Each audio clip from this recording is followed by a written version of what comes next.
কৃষ্ণ বাপলৈ আমি শতকোটি প্ৰণাম জনাইছোঁ। বাপে বৰ সুন্দৰভাৱে কৈছে আমাক অকণমান শিকিবৰ কাৰণে আমি দুটা শব্দহে কৈ যাম, ইয়াত পাঠলৈ যাম। আমি এই যে ভাগৱত আৰম্ভ হওঁতেও আমি জয় জয় দুটা শব্দহে পাওঁ, তিনিটা নাই।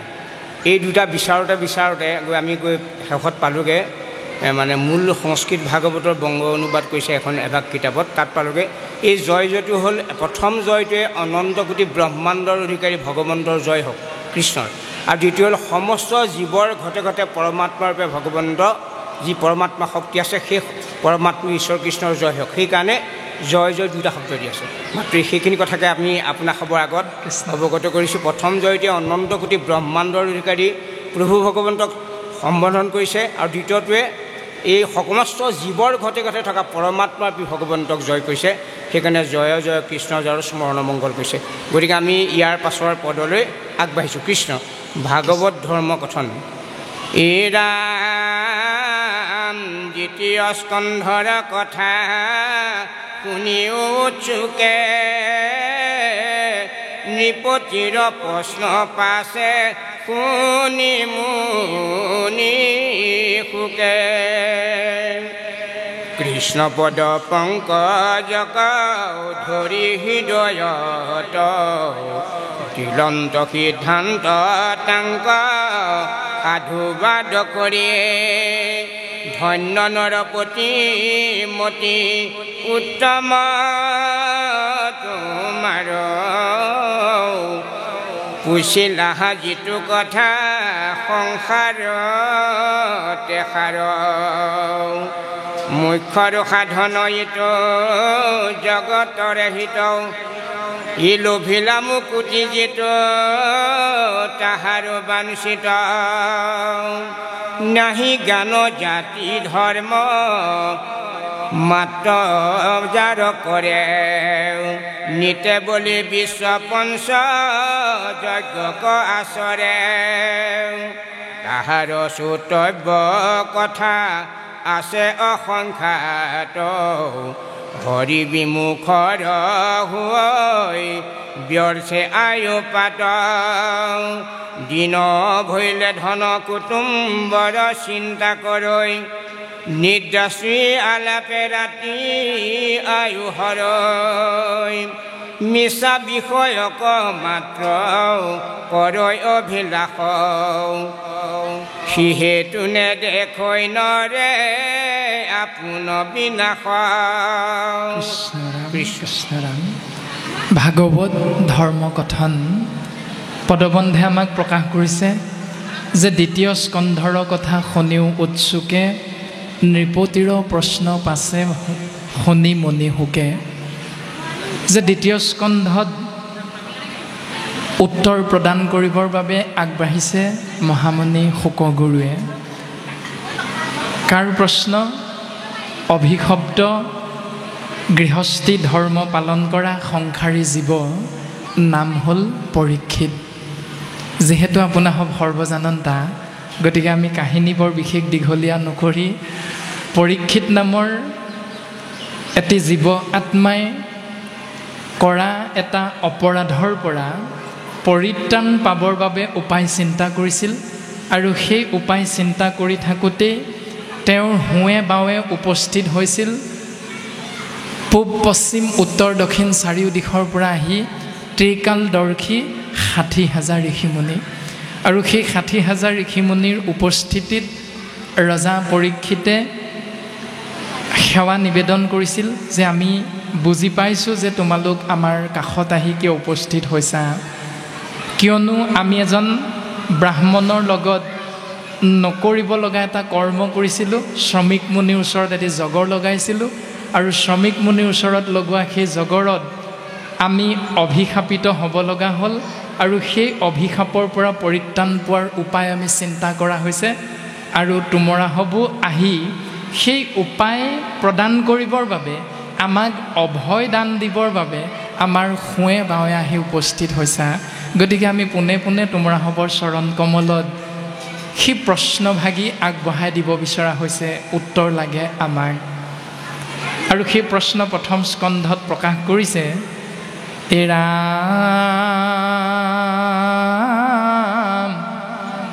সাক্ষাতে তোমৰা মূৰ্তিমন্ত বেদগণ ভৈলাই আখি মূৰ উপকাৰে উপসন। তোমালোকক দেখাৰ লগে লগে সেইজনৰ জ্ঞান হৈ যায় যে সাক্ষাৎ বেদৰ কাষতেই উপস্থিত হৈ থকা হৈছে। গতিকে এনেহেন বেদ মহিমা মণ্ডিত তোমৰা হব সমস্ত জনা পৰম পুৰুষ ঋষি মুনিসকলৰ চৰণ কমলত আমি সেৱাভাগ নিবেদন কৰা হৈছে। অয়েতে কে তোমাত পুছু কোন মহাধৰ্ম কহিও কলোকৰ কৰ্তব্য কোন কৰ্ম। ভাগৱত ধৰ্ম মানে কি? আৰু এটি সংসাৰী জীৱই এই সংসাৰখনত কি কৰ্ম কৰিব লাগে, কৰ্তব্য বুলি কেনেধৰণে নিজৰ কৰ্মবিলাকক ধৰ্ম হিচাপে পালন কৰাটো প্ৰয়োজন, এই জ্ঞান সেই ঋষিমুনিসকল তোমৰাভাৱে আমাক প্ৰদান কৰা, পথ দৰ্শন কৰোৱা। এই বুলি ৰজা পৰীক্ষিতে সেই 60,000 ঋষিমুনিৰ চৰণ কমলত সেৱা নিবেদন কৰিছে। পদে আমাক প্ৰকাশ কৰিছে, এই ৰামে কেনমতে শুৱে সৰ্ব পাপত উদ্ধাৰ, কোন কৰ্মে পাৱৈ লোক সংসাৰৰ পাৰ, বিশেষত কি কৰিবে ম্ৰিয়মান লোকে, বিমৰিষি কহিও ক মুতৰিষি লোকে। আমাক তোমৰাভাৱে কোৱাচোন যে কেনেকুৱা কৰ্ম কৰিলে সৰ্ব পাপৰ পৰা এটি জীৱ উদ্ধাৰ হ'ব পাৰে। এটা পাপ, দুটা পাপ, 100 পাপ, 1000 পাপ বুলি নাই কোৱা। সমস্ত পাপৰ পৰা এটি জীৱই উদ্ধাৰ পাবৰ বাবে কোনটো কৰ্মক গুৰুত্ব আৰোপ কৰিছে, এই বিশেষ কৰ্মটোৰ বিষয়ে, এই বিশেষ ধৰ্মটোৰ বিষয়ে তোমৰাভাৱে আমাক জ্ঞান দিব লাগে। তাৰ পাছত প্ৰকাশ কৰিছে, কোন কৰ্মে পাৱৈ লোক সংসাৰৰ পাৰ। এই সংসাৰৰ পৰা পাৰ হৈ যাব পৰা পথটো আশ্ৰয় কৰিব লাগিব, আৰু সেই পথটো কোনটো তোমৰাভাৱে আমাক দৰ্শন কৰাব লাগে। তাৰ পাছত প্ৰকাশ কৰিছে যে বিশেষত কি কৰিবে ম্ৰিয়মান লোকে, বিমৰিষি কহিওক মুতৰিষি লোকে। যিহেতু আমি সংসাৰী জীৱ, গতিকে প্ৰত্যেকেই কিবা নহয় কিবা এটা দুখত আমি ম্ৰিয়মান হওঁ। গতিকে সেই দুখৰ পৰা পৰিত্ৰাণ পাবলৈ এটি ম্ৰিয়মান লোকে কি কৰাটো অতীৱ প্ৰয়োজন। আমিতো বিভিন্ন ধৰণে বিভিন্ন কৰ্ম কৰোঁ।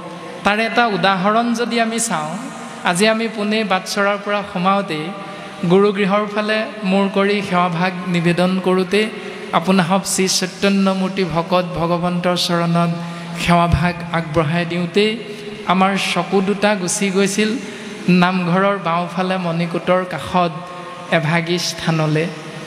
সেই স্থানত বহুত কেইগছি বন্তি জ্বলি থকা আমি দেখা পোৱা গ'ল। এতিয়া এই কেইভাগ বন্তি, যিহেতু গুৰুজনাই কৈছে অক্ষয় বন্তি সপ্তখলপীয়া সিংহাসনৰ আসনৰ সন্মুখত যিহেতু আছেই সমস্ত জীৱৰ মংগলৰ অৰ্থে, তাৰ পাছতো যে আমি বিভিন্নজনে বন্তি আগবঢ়ালোঁ, ধূপ ধূনা গুৱা পাণ অৰিহণা সহিতে বিভিন্নজনে মনৰ ভাৱনা আমি আগবঢ়ালোঁ। এই ব্যৱস্থাটো যিকেইজনে আমি আগবঢ়াইছোঁ সেইকেইজনৰ মনত কিবা এটা নহয় কিবা এটা দুখ আছে। কি দুখ আছে সেইকেইজনে নিজেহে বুজি পাব। তো তাৰ অৰ্থটো সেয়াই যে কিবা এটা গৃহৰ মধ্যে হয়তো অমংগল হৈছে, সেই অমংগলৰ পৰা গৃহৰ মধ্যে মংগল হ'বৰ কাৰণে ঈশ্বৰৰ চিন্তা আশ্ৰয় কৰি তাৰ সমস্ত এগছি বন্তি আগবঢ়াইছে। এতিয়া এয়া শাস্ত্ৰই আমাক শুদ্ধ বুলি কৈছেনে নাই কোৱা, তাৰো বিষয়ে ভাগৱতে আমাক সিদ্ধান্ত দিছে সুন্দৰভাৱে। গতিকে ৰজা পৰীক্ষিতেও ম্ৰিয়মান হৈ চিন্তা কৰিছে যে ম্ৰিয়মান এটি জীৱই এই সংসাৰৰ পৰা পৰিত্ৰাণ পাবৰ বাবে কি কৰ্ম কৰাটো উচিত। আজি যিসকল বা পাই আমি এনেকৈ বন্তি জ্বলাইছোঁ, গুৱা পাণ আগবঢ়াইছোঁ, সেয়াও পৰীক্ষিতৰ দৰে আমি প্ৰত্যেকে একোজন ম্ৰিয়মান লোকৰে কৰ্ম ভাৱনা অনুসৰি। কিন্তু পৰীক্ষিতে জানিব বিচাৰিছে ইয়াৰ কৰ্মবিলাকৰ ভিতৰত একেবাৰে উত্তম কৰ্মটো কোনটো, যাক শাস্ত্ৰই ধৰ্ম বুলি সিদ্ধান্ত দিছে। সেই শুকগুৰু তুমি আমাক ক'ব লাগে। এতিয়া শুকগুৰুৰ চৰণত অৰ্পণ কৰাৰ আগতে যিহেতু 60,000 ঋষিমুনি আহিছিল, সেইকাৰণে পৰীক্ষিতে প্ৰথম তেৰা সমস্ত চৰণতে সেৱাভাগী নিবেদন কৰিলে। আৰু তেতিয়া 60,000 ঋষিমুনিয়ে উত্তৰ দিছে, এৰাম শুনি মুনি সবে বোলে যাৰ যেনমতি কেহু বোলৈ তপতে পৰম পাই গতি। ঋষিমুনিসকলে নিজৰ নিজৰ মত অনুসৰি সেৱাভাগ গ্ৰহণ কৰি প্ৰশ্নৰ উত্তৰ আগবঢ়াইছে। যিহেতু আমি 3 গুণৰ মাজত আবদ্ধ জীৱ, সত্য ৰজ তম, গতিকে গুণ অনুসৰি ঋষিমুনিসকলৰ কেইজনমানে ক'লে যে সেই ৰাজন পৰীক্ষিত, তুমি ঘোৰ তপস্যা আৰম্ভ কৰি দিয়া, তপস্যা কৰিলে জীৱই পৰম গতি লাভ কৰিব পাৰিব। কোনো ঋষিমুনিয়ে ক'লে কেহু বোলৈ মহাসিদ্ধি সাধে যজ্ঞ দানে, যে তুমি যজ্ঞ কৰা আৰু দান দিয়া। তাৰপাছত কোনো ঋষিমুনিয়ে ক'লে কেহু বোলৈ পৰম মুকুতি তীৰ্থ স্নানে, তীৰ্থক্ষেত্ৰ ভ্ৰমণ কৰা আৰু তাৰ জলত তুমি স্নান কৰা, ইয়াৰ দ্বাৰা জীৱৰ মংগল সাধন হ'ব। কেহু বোলৈ মহাযজ্ঞে তৰৈ সংসাৰক, কেহু বোলে এৰাই মহা জ্ঞানেহে নৰক। নৰকৰ পৰা পৰিত্ৰাণ পাবৰ বাবে এটি জীৱই জ্ঞান মাৰ্গ আশ্ৰয় কৰিব লাগিব, আৰু কোনোৱে ক'লে কৰ্ম মাৰ্গ। মুঠতে ঋষিমুনিসকলৰ কথোপকথনত এটাই উত্তৰ প্ৰকাশ হ'ল, সেয়া হ'ল যে জীৱই কৰ্ম মাৰ্গ বা জ্ঞান মাৰ্গ, এই দুটা পথেৰে এই সংসাৰৰ পৰা পৰিত্ৰাণ পাব পাৰিব। এই দৰ্শন প্ৰকাশ কৰিলে ঋষিমুনিসকলে। এতিয়া পৰীক্ষিতে পিছে কোনটো আশ্ৰয় কৰিলে তাৰ বিষয়ে ভাগৱতে সিদ্ধান্ত দিছে আমাক। এৰাম সবে সন্তে কহে আপোনাৰ নান মত, হেন শুনি ষষ্ঠ নোহে ৰাজাৰ মনত। বিভিন্নজন ঋষিমুনিয়ে বিভিন্নটা মাৰ্গ দৰ্শন কৰালে যদিও ৰজা পৰীক্ষিতে কিন্তু এটাও দৰ্শন আশ্ৰয় কৰিব নিবিচাৰিলে। এতিয়া পৰীক্ষিতে যিহেতু আশ্ৰয় নকৰিলে, আমি কৰিম নে নকৰিম তাৰো যদি চিন্তা কৰোঁ, তেতিয়াহ'লে আমি জানিবলৈ চেষ্টা কৰিব লাগিব যে পৰীক্ষিত কিমান জ্ঞানী আৰু আমি কিমান জ্ঞানী। পৰীক্ষিত এনে এজন মহাভকত, এনে এজন মহাভাগৱত ৰূপে ভাগৱতৰ প্ৰশংসাৰ পাত্ৰ হ'ব পাৰিছে, যিজনে মাতৃ উত্তৰাৰ গৰ্ভত অৱস্থান কৰি থাকোঁতেই ভগৱন্তৰ শংখ চক্ৰ গদা পদ্ম 4 অষ্টধাৰী ৰূপৰ গৰাকী বিষ্ণু ৰূপটো মাতৃগৰ্ভতে পৰীক্ষিত নামৰ জীৱ আত্মাই দৰ্শন পাব পাৰিছিল, যাৰ বাবে ভাগৱতে আমাক জানিবলৈ দিছে যে প্ৰথম সেই জীৱতীৰ নাম হৈছে বিষ্ণুৰাত, যিহেতু তেওঁ গৰ্ভতেই বিষ্ণুক দৰ্শন পাইছিল। গতিকে আমি মাতৃগৰ্ভত কাক দৰ্শন পাইছিলোঁ এইটোতো আমাৰ কাৰো মনত নাই। তো পৰীক্ষিত এনে এজন মহাভকত যিজনে মাতৃগৰ্ভত স্বয়ং ভগৱন্তক দৰ্শন পাইছে, আৰু দৰ্শন পাই আহি এই সংসাৰত সেই জ্ঞান লাভ কৰিছে, সেই জ্ঞান আছে, যাৰ বাবে তেৰাই সন্মুখত লগ পোৱা প্ৰত্যেকজন বাপ আইক পৰীক্ষা নিৰীক্ষা কৰি সূক্ষ্ম দৃষ্টি প্ৰদান কৰে প্ৰত্যেকজন বাপ আইৰ প্ৰতি, যাৰ বাবে শাস্ত্ৰই দৰ্শন কৰাইছে বিষ্ণুৰাতৰ অন্যটো নাম হ'ল পৰীক্ষিত। আৰু কালক্ৰমত সেইজনৰ বিষ্ণুৰাতৰ নাম পৰীক্ষিতেৰে এই ভাগৱতৰ সমস্ত জ্ঞান গুৰুজনে আমাক দিব বিচাৰিছে। গতিকে আমি ইয়াৰ দ্বাৰাই বুজি পাম যে পৰীক্ষিত এজন মহাভকত, মহাভাগৱত, যিজনে মাতৃগৰ্ভত স্বয়ং ভগৱন্ত পৰম ব্ৰহ্মক দৰ্শন পাইছে, আৰু সেইজনেই যেতিয়া এই জ্ঞান মাৰ্গ কৰ্ম মাৰ্গক আশ্ৰয় কৰিলে জীৱৰ মংগল হ'ব বুলি মনপুত হোৱা নাই, তেতিয়াহ'লে কলিৰ মলমতী মনুষ্যই আমি সেই পথটো আশ্ৰয় কৰাৰ পৰা যৎপৰোনাস্তি আঁতৰত থকাটোৱে অতীৱ উত্তম ভাগৱতৰ দৰ্শন।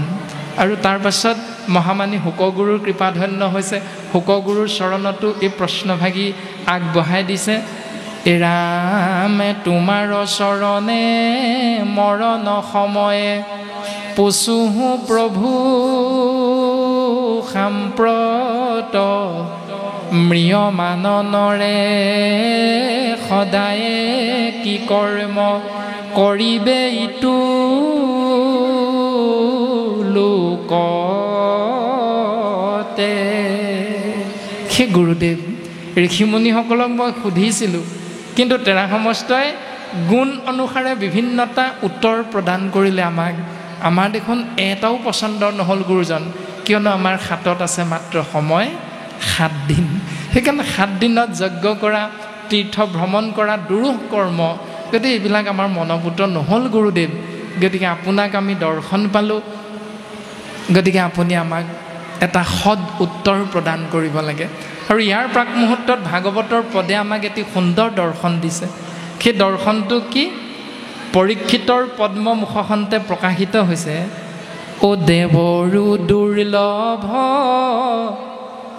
তজু দৰ্শন, অন্তকালে পাইলো আমি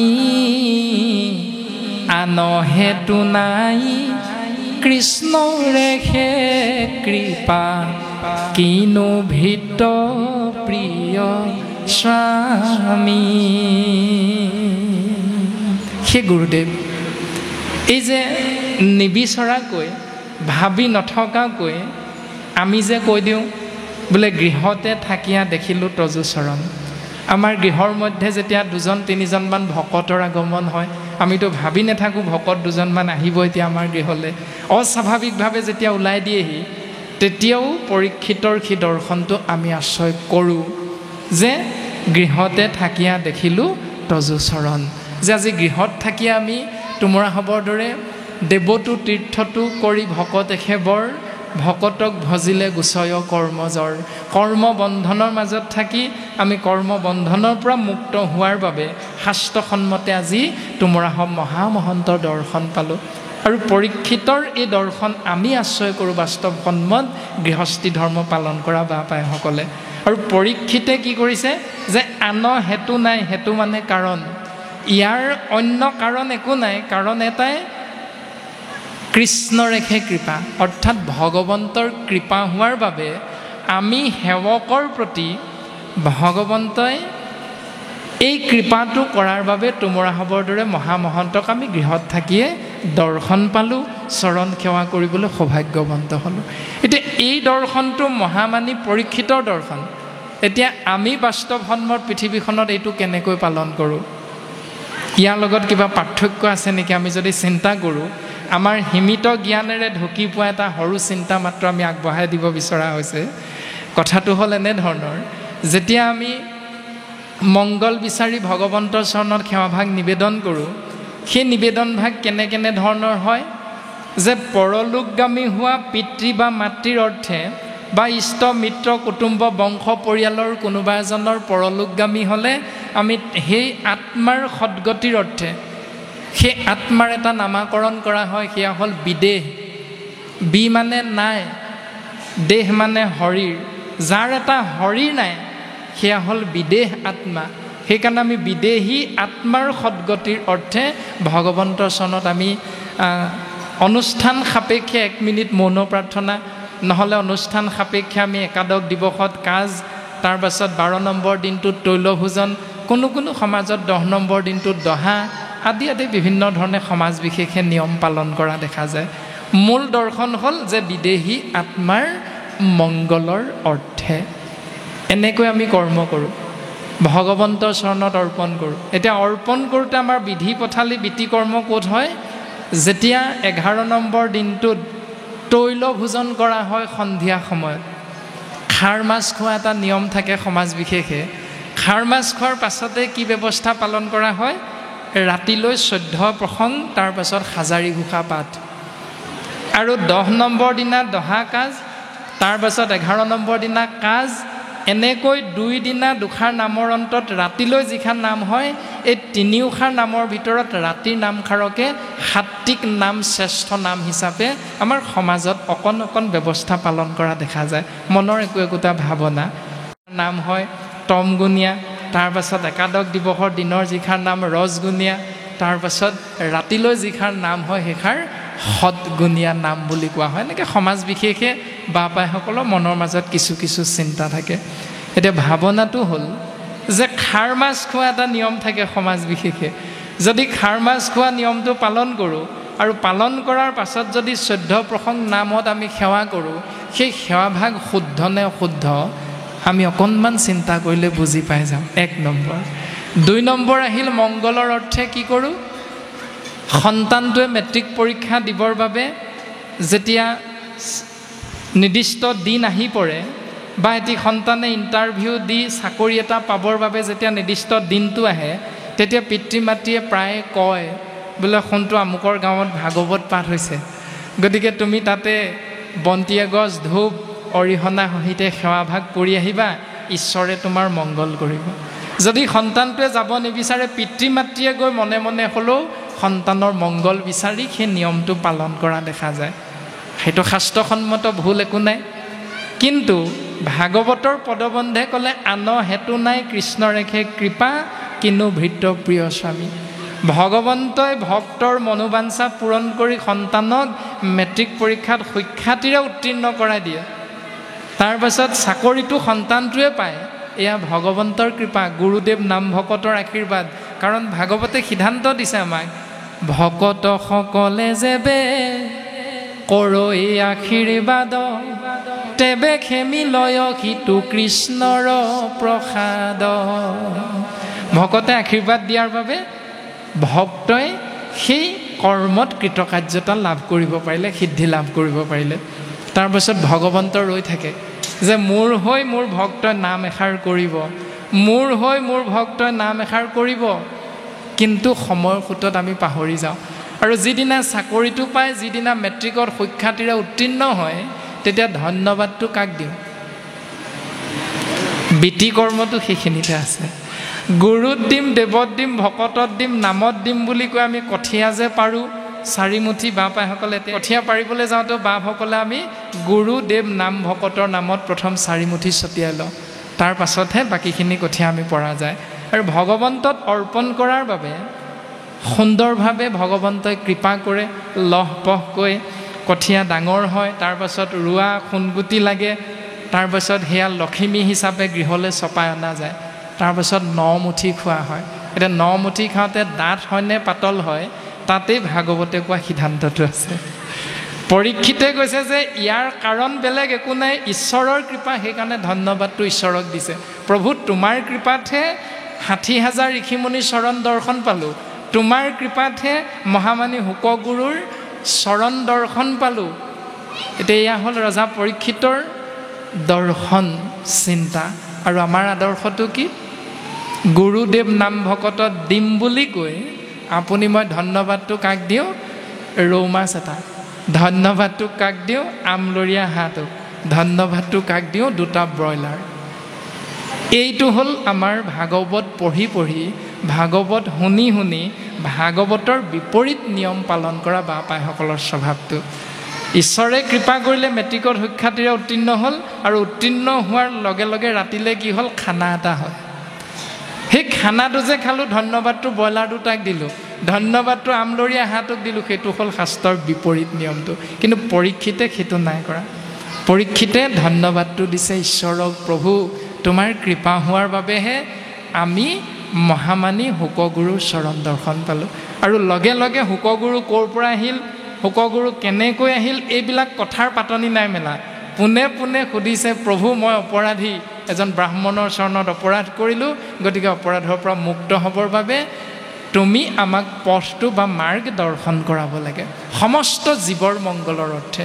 আৰু এই প্ৰশ্ন শুনি ৰজা পৰীক্ষিতক উত্তৰ দিবলৈ শুকগুৰু আগবাঢ়িছে। নৃপতিৰ প্ৰশ্ন পাছে শুনি মুনি শুকে। প্ৰশ্ন হ'ল এয়া।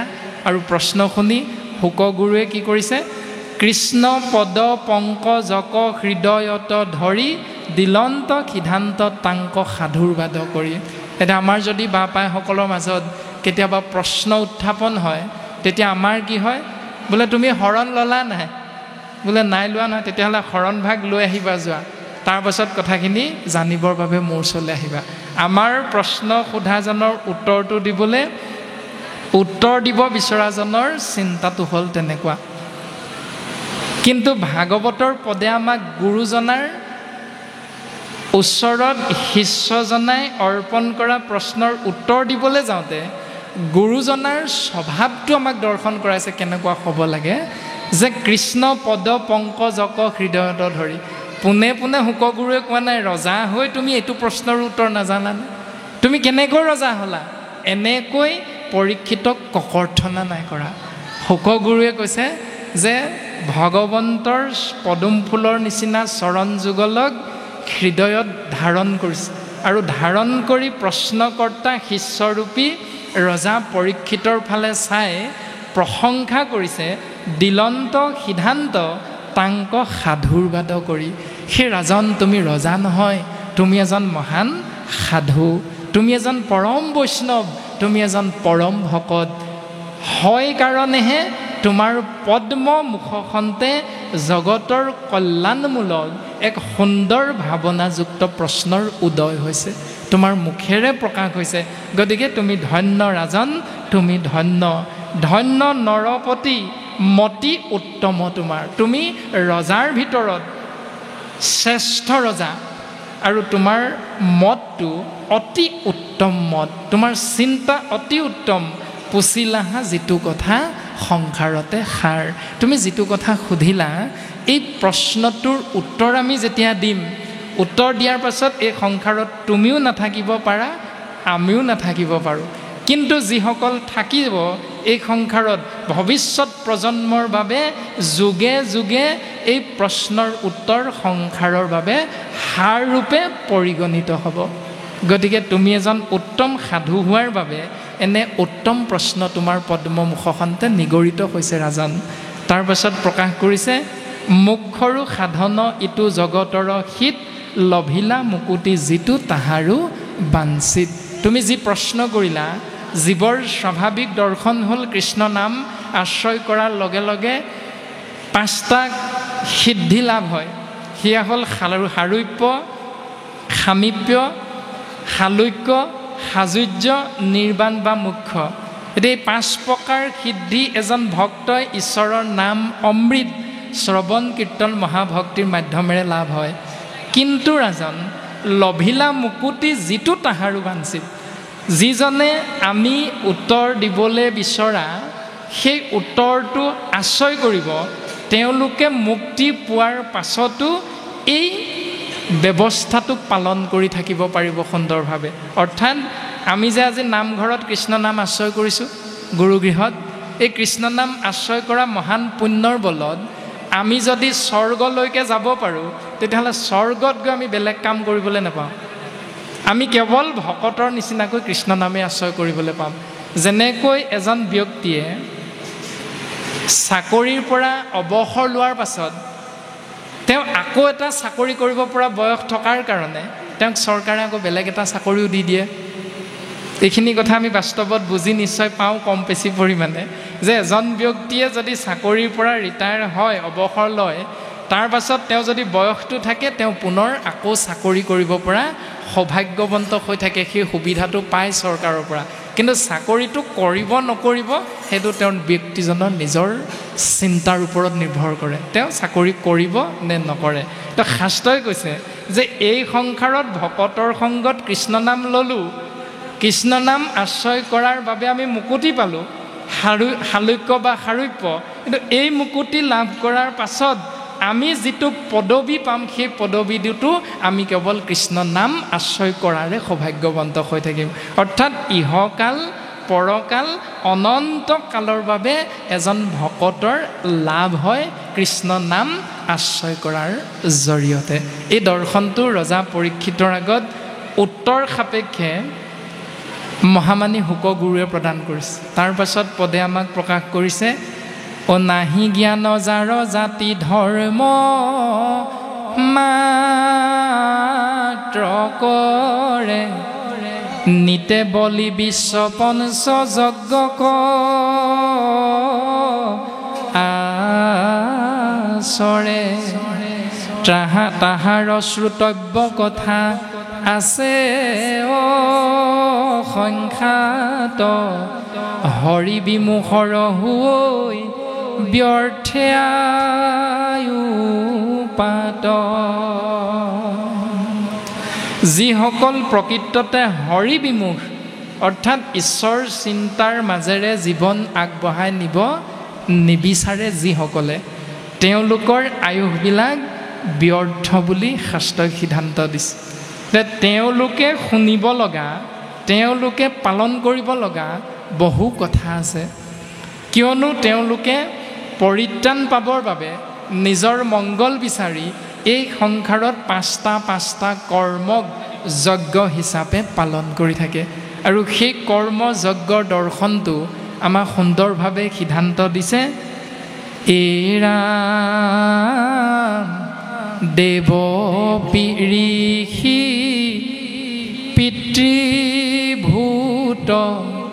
কুটুম্ব জনৰ উপজিলে তা সম্বাৰ ঋণী হুৱে নৰ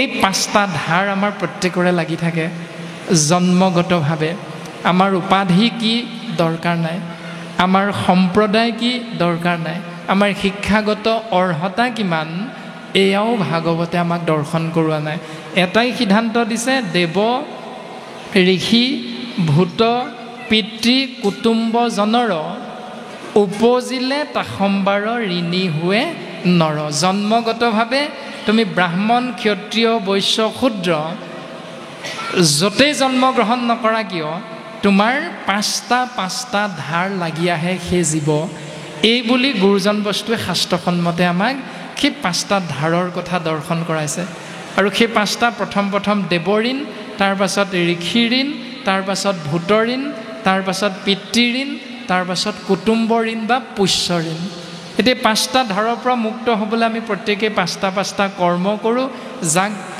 পঞ্চযজ্ঞ হিচাপে দৰ্শন কৰাইছে এতিয়া সেই কৰ্মকেইটা কি এৰাম হোমে দেৱ ঋণ খোজে তৰ্পণে ঋষিৰ বলিদানে ভূত শ্ৰাদ্ধ আদিয়ে পিতৃৰ হোম যজ্ঞৰ দ্বাৰা দেৱতাৰ ঋণৰ পৰা জীৱ মুক্ত হ'ব পাৰে তাৰপাছত হোমে দেৱৰ ঋণ খোজে তৰ্পণে ঋষিৰ তৰ্পণ প্ৰক্ৰিয়াৰে ঋষি ঋণৰ পৰা মুক্ত হ'ব পাৰোঁ তাৰপাছত বলি দানে ভূত ঋণৰ পৰা বলি দান প্ৰক্ৰিয়াৰ দ্বাৰা তাৰপাছত পিতৃ মাতৃ ঋণৰ পৰা শ্ৰাদ্ধ পিণ্ডৰ জৰিয়তে তাৰপাছত কুটুম্ব ঋণৰ পৰা মুক্ত হোৱাৰ উপায়টো দিছে আমাক ৰাম সমভাৱে সুহৃদজনৰ সুজেৰিণ এহি ভাৱে ঋণী সদা ভকতি বিহীন এনেকৈ পাঁচটা ধাৰৰ পৰা মুক্ত হৈ থাকিবলৈ আমি জাতিগতভাৱে বাপ আইসকলে সমাজ বিশেষে বাপ আইসকলে জন্মগতভাৱে বাপ আইসকলে শিক্ষাগত অৰ্হতাৰে বাপ আইসকলে শাস্ত্ৰসন্মতে এই পাঁচটা কৰ্ম কৰিলেও শাস্ত্ৰই সিদ্ধান্ত দিছে এহি ভাৱে ঋণী সদা ভকতি বিহীন যদি আমি শ্ৰৱণ কীৰ্তন মহাভক্তি সাধু সন্ত মহন্তৰ সংগ আশ্ৰয় কৰি আমি ব্যৱস্থাটো পালন কৰা নাই বা পালন কৰিবলৈ ইচ্ছা কৰা নাই তেতিয়াহ'লে ভকতি বিহীনজনে এই পাঁচটা কৰ্ম কৰা নকৰা একেটাই কথা শাস্ত্ৰই সিদ্ধান্ত দিছে এতিয়া সেই পাঁচটা যজ্ঞ পাঁচটা কৰ্মক আশ্ৰয় কৰিম নকৰিম এইটো প্ৰত্যেকৰে আমাৰ নিজৰ চিন্তা শাস্ত্ৰই কিন্তু কৰিলেও একো লাভ নাই বুলি কৈছে যদিহে ভক্তি তুমি আশ্ৰয় কৰা নাই এতিয়া ভক্তিক আশ্ৰয় কৰিলে বাকীকেইটা কৰ্ম কৰিম নে নকৰিম, শাস্ত্ৰই এতিয়া আমাক সিদ্ধান্ত দিছে শেষৰ ফালে, এৰা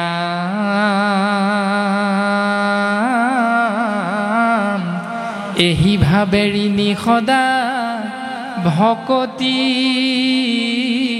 বিহীন। যিহেতু ভকতি বিহীন হোৱাৰ লগে লগে এইকেইটা কৰ্ম কৰা নকৰা একেটাই কথা, সেইকাৰণে শাস্ত্ৰই আমাক উত্তম দৰ্শনটো সিদ্ধান্ত দিলে, কায় বাক্য মন কৰি নিশ্চয়ে যিজন মুকুন্দৰ চৰণত পখিল শৰণ। কায়ৰ দ্বাৰা ঈশ্বৰত শৰণ, বাক্যৰ দ্বাৰা ঈশ্বৰত শৰণ, মনৰ দ্বাৰা ঈশ্বৰত শৰণ।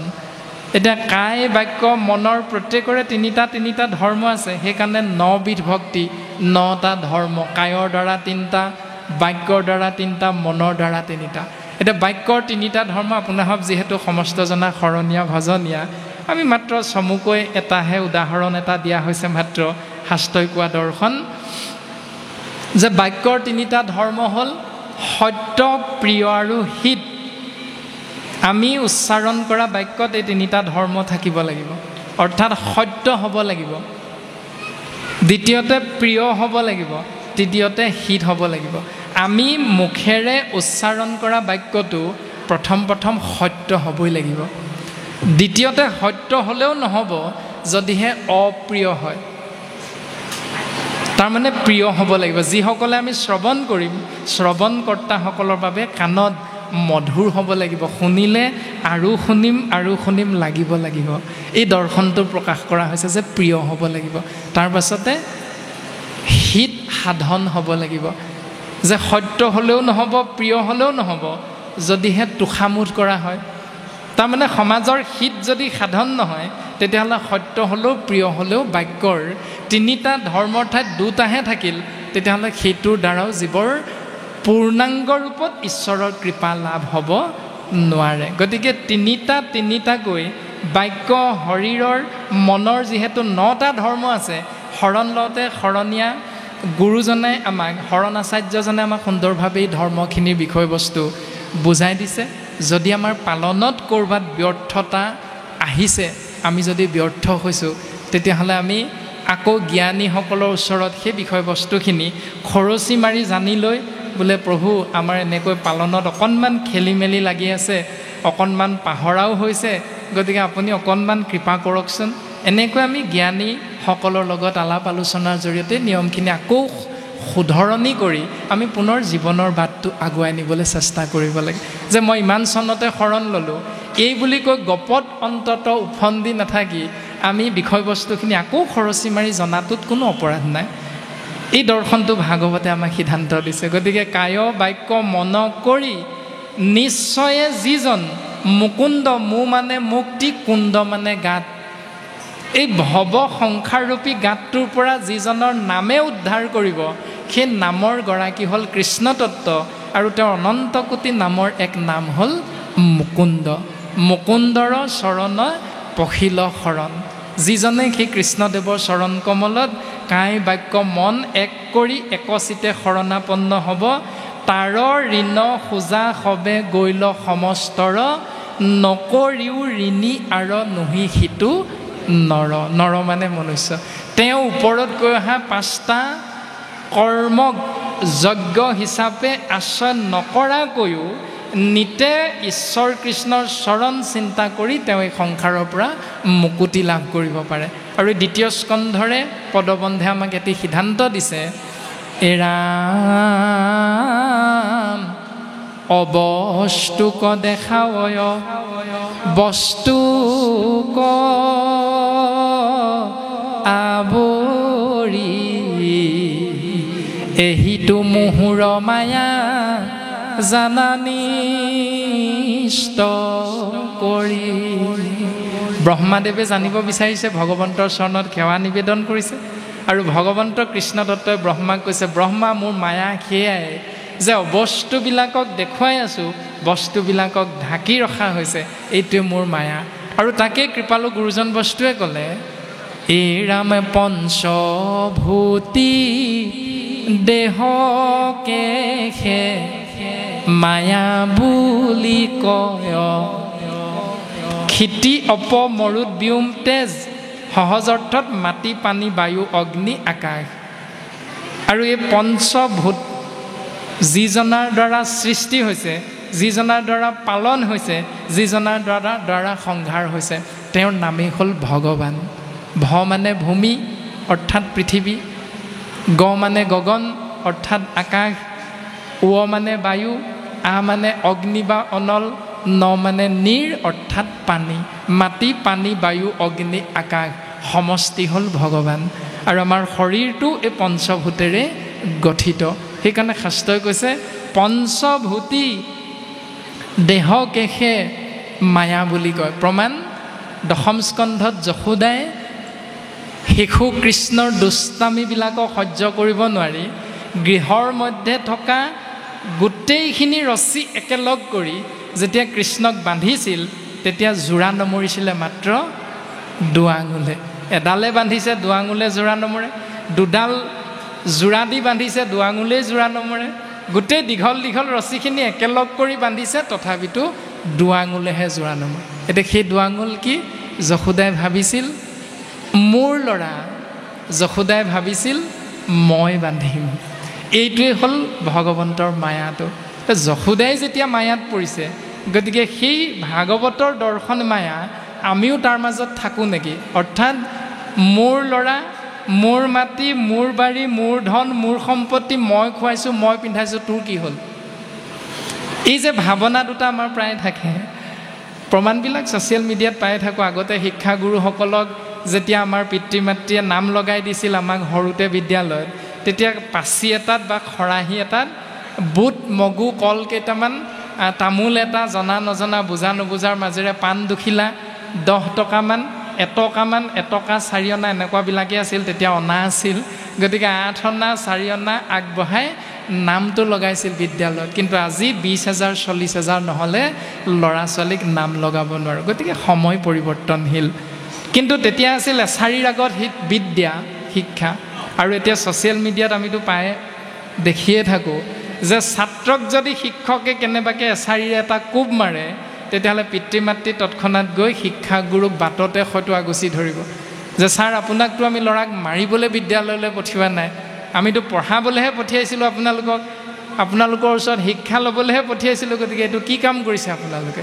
পোনপটীয়াভাৱে পিতৃয়ে শিক্ষকক দোষী সাব্যস্ত কৰে। গতিকে সময় এনেকৈ পৰিৱৰ্তন হৈ গৈ আছে। গতিকে এই সময়টো যথেষ্ট জটিল সময়। গতিকে কলিকৃত অপৰাধৰ পৰা আমি পৰিত্ৰাণ পাবলৈ শাস্ত্ৰৰ মাৰ্গ, আধ্যাত্মিক জ্ঞান আমি আশ্ৰয় কৰিব লাগিবই। এয়া দৰ্শন ভাগৱতে আমাক দিছে। গতিকে সেই সময় আৰু এই সময় পাৰ্থক্য বুজি লৈ শাস্ত্ৰসন্মতে আমি জীৱন আগবঢ়াই নিবলৈ চেষ্টা কৰাটো অতীৱ প্ৰয়োজন। আৰু ভাগৱতে আমাক এনেকৈ সিদ্ধান্ত দি আছে এইখিনি কথা যে কেনেকৈ আমি আগবাঢ়িব লাগিব, কেনেকৈ জীৱন আগবঢ়াই নিলে জীৱনে ঈশ্বৰৰ পূৰ্ণ কৃপা লাভ কৰিব পাৰিব। এই দৰ্শন সুন্দৰভাৱে আমাক প্ৰকাশ কৰিছে যে হেৰা